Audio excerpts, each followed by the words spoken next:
of the plant kingdom in a way you have never experienced before. Our first subject is a true mathematical masterpiece of the natural world. Here in the fields of Italy grows the Romanesco broccoli. It is not merely a vegetable, it is a living sculpture, a perfect demonstration of a fractal pattern. Each individual bud is a miniature replica of the whole head, a spiral of smaller cones repeating in a logarithmic succession. This intricate structure, a Fibonacci spiral, is a marvel of biological efficiency, designed to maximize its exposure to sunlight, allowing every part of the plant to thrive and gather energy.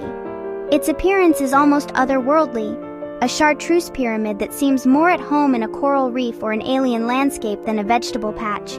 The form is so precise, so geometrically perfect, it's hard to believe it wasn't carved by a skilled artist. Yet, this is nature's own design, a testament to the elegant solutions that evolution can produce over millennia. When cooked, its firm texture and delicate, nutty flavor reveal a taste that is as subtle and complex as its astonishing form, a gentler cousin to the familiar cauliflower. We now travel high into the Andes Mountains of South America, the ancestral home of a root vegetable that shines with the brilliance of a gemstone. This is oca, known to the indigenous Quechua people for centuries as a vital source of sustenance. Unlike the humble potato, its more famous relative, oca presents a dazzling palette of colors. They emerge from the rich mountain soil in shades of vibrant pink, sunny yellow, deep orange, and radiant red, turning a harvest into a discovery of buried treasure. These tubers are not just beautiful, they are a testament to agricultural resilience in one of the world's most challenging environments.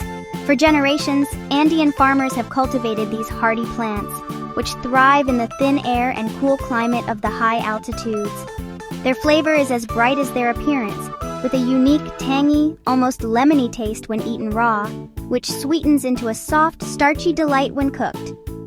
Osa represents a direct link to the ancient agricultural practices that have sustained civilizations here for thousands of years.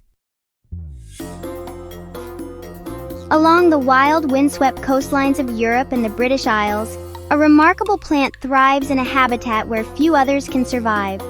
This is Samphire, or sea asparagus.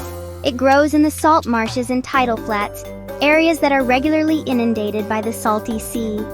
To live here, it has developed an extraordinary adaptation. It absorbs the seawater, and its succulent, jointed stems become infused with the very essence of the ocean, giving it a crisp, distinctly salty flavor that is entirely unique.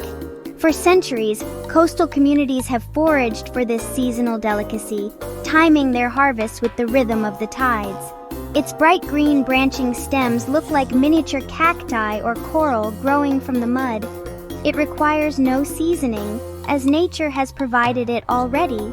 When lightly steamed or pan-fried, it offers a burst of fresh saline crunch that pairs perfectly with seafood, capturing the taste of its maritime home in every single bite.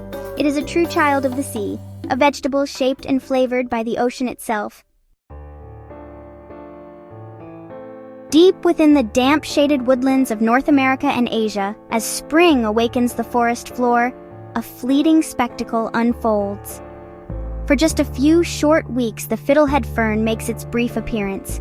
These are not the mature fronds of the fern, but its infant form, the tightly coiled tip of a new shoot. Named for their uncanny resemblance to the scrolled head of a fiddle or violin, they emerge from the earth in a perfect, elegant spiral, a symbol of new life and the changing of the seasons. The harvest of fiddleheads is a race against time. If left for even a day or two too long, they will unfurl into the familiar fern leaf, losing their tender texture and delicate flavor. Foragers must be precise, seeking out the tightly wound coils before they are lost. Their taste is a unique combination, often described as a blend of asparagus, green bean, and artichoke, with a distinct, wild earthiness. To eat a fiddlehead is to taste the very essence of spring, a fleeting, verdant moment captured from the forest floor. We now unearth a vegetable so rare in modern markets that many believe it to be a myth. This is Salsify, a humble-looking root with a truly astonishing secret. On the outside, it is unremarkable. A long, thin, brownish taproot not unlike a parsnip or a scraggly carrot. It gives no hint of the surprise it holds within. But once peeled and cooked, Salsify undergoes a remarkable transformation, revealing a delicate, savory flavor that is uncannily similar to that of a fresh oyster. This unique taste has earned it the nickname the oyster plant. Historically, it was a prized delicacy in Victorian England, a staple of elaborate gardens, but it has since fallen into near-total obscurity. Finding it today requires a dedicated search through specialist farmers markets or the commitment to grow it oneself. Its subtle, complex flavor is a ghost from a bygone culinary era, a reminder of the diverse tastes that we have lost in our pursuit of agricultural uniformity.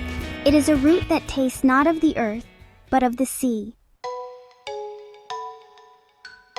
On the shingle beaches and sea cliffs of the Atlantic coast, another coastal survivor makes its stand. This is sea kale, a plant with thick, wavy leaves of a striking blue-green hue, often tinged with purple. It is a member of the cabbage family, a wild ancestor to many of the brassicas we eat today. For centuries, it was a foraged food, but during the 18th century, it became a highly fashionable vegetable, cultivated in grand estates and forced in darkness to produce tender, blanched shoots. The large, fleshy leaves are waxy to the touch, a clever adaptation to protect them from the salt spray and harsh coastal winds. Its flavor is more refined than its cabbage cousins, with nutty, slightly bitter notes that soften upon cooking. Like Salsify, its popularity waned, and it returned to the wild, largely forgotten by diners and chefs. Today, a small number of enthusiasts are working to bring this beautiful and historic vegetable back, preserving a piece of both our natural and culinary heritage from the edge of the sea. Our journey now takes us to Asia to uncover a root that, well, honestly challenges our very idea of what a vegetable should look like. This is Crosne, also known as the Chinese artichoke, though interestingly, it is related to neither. It's actually a member of the mint family, and what we eat is its small, swollen rhizome. These tubers are pale white, pearlescent, and grow in segmented, grub-like shapes that have been compared to caterpillars or even seashells. Their appearance is certainly one of the most unusual in the entire plant kingdom. Despite their strange form, their texture is a delight. When eaten raw or lightly cooked, they possess an incredible watery crunch, sort of like a water chestnut, but a bit more delicate. The flavor is mild, sweet, and nutty, making them a fascinating addition to salads and stir-fries. They are notoriously difficult to clean, with their many nooks and crannies, and that's perhaps one reason for their rarity. But for those willing to make the effort, the Crosne offers a unique sensory experience, a crunchy, curious morsel from beneath the soil. Here we encounter a case of mistaken identity, for what we are looking at is often called the Chinese artichoke.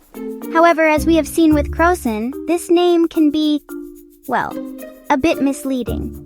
The true Chinese artichoke, or Stachys affinis, is indeed the very same plant. This duplication of names across cultures highlights the confusion and rarity that surrounds these lesser-known edibles. We focus again on this remarkable tuber, but this time on its flavor profile, which earns it the artichoke comparison. When cooked, the initial crispness gives way to a softer texture, and a distinct nutty flavor emerges, reminiscent of Jerusalem artichokes or salsify. It's this complex, earthy nuttiness that has linked it, in name at least, to the artichoke family. Cultivated in China and Japan for centuries, it is prized not just for its taste but for its texture, which remains pleasantly firm even after cooking. It is a small but mighty tuber, a powerhouse of flavor and crunch that has for too long remained a secret outside of East Asian cuisine. From the light and pearlescent, we turn to the dark and mysterious. This is the black radish, a root vegetable that wears a cloak of midnight. Its skin is coarse, matte black, and rugged, looking more like a lump of earth or a strange stone than something edible. It's a dramatic and imposing presence, a stark contrast to the familiar pink and white radishes of the salad bowl. This formidable exterior protects a flesh of the purest, snowiest white, but, its true power lies in its taste. The black radish is not for the faint of heart. It possesses a potent, peppery heat that is far more intense and complex than its common relatives. The spiciness is sharp and pungent, with deep, earthy undertones that linger on the palate. It is a winter radish, harvested in the colder months, and has been used for centuries in folk medicine as a digestive aid. It is a vegetable of powerful contrasts, dark and light, rough and smooth, intensely fiery and deeply earthy. In the fields of Germany, Spain, and France, a peculiar harvest takes place in the spring. Farmers are not looking for green shoots, but for cracks in the soil. Here lies a celebrated delicacy, white asparagus. This is not a distinct species. It is the very same plant as its green counterpart. Its pale, ghostly appearance is the result of a laborious cultivation technique known as etiolation. As the asparagus spears begin to grow, they are buried under large mounds of earth, completely depriving them of sunlight. Without light, the plant cannot produce chlorophyll, the pigment that makes plants green. It remains white or ivory from tip to base. This process does more than change its color. It profoundly alters its character. White asparagus is more tender, less bitter, and has a subtle, more delicate flavor than green asparagus, with hints of nuttiness and a gentle sweetness. It is, honestly, a testament to human ingenuity, showing how we can work with nature to create something entirely new, a vegetable grown in darkness to become a culinary light. We end our journey with a vegetable that seems novel, but is in fact ancient: the purple carrot. We think of carrots as being orange, but this is a relatively recent development. For thousands of years, from their first cultivation in ancient Persia and Anatolia, carrots were not orange but a deep, rich purple and sometimes yellow or white. The familiar orange carrot we know today was only standardized by Dutch growers in the 17th century, possibly as a patriotic tribute to the House of Orange. These original purple carrots are making a comeback, and for good reason.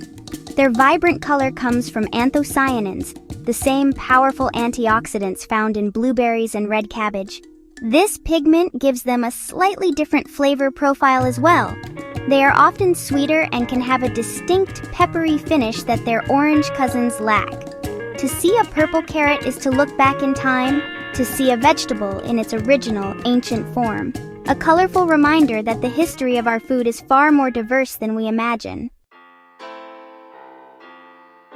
Our exploration of these hidden botanical wonders has come to an end, but the world of rare and unusual vegetables is vast and deep. What we have seen today is merely a glimpse into the incredible biodiversity that still exists, often just beyond the aisles of our local supermarket. From the fractal beauty of Romanesco to the ancient hue of the purple carrot, each one tells a story of evolution, of human history, and of the intricate connection between the land and our plate. They challenge our perceptions and delight our senses. This journey is a powerful reminder of the diversity we risk losing. As global agriculture becomes more uniform, these unique varieties and the stories they carry become ever more precious. They are a legacy, passed down through generations of farmers and gardeners, and it is our privilege to learn about them, and perhaps even cultivate them ourselves.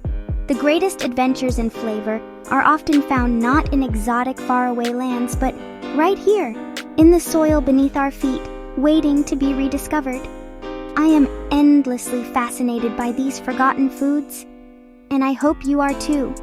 Have you ever been lucky enough to try any of the vegetables we've explored today?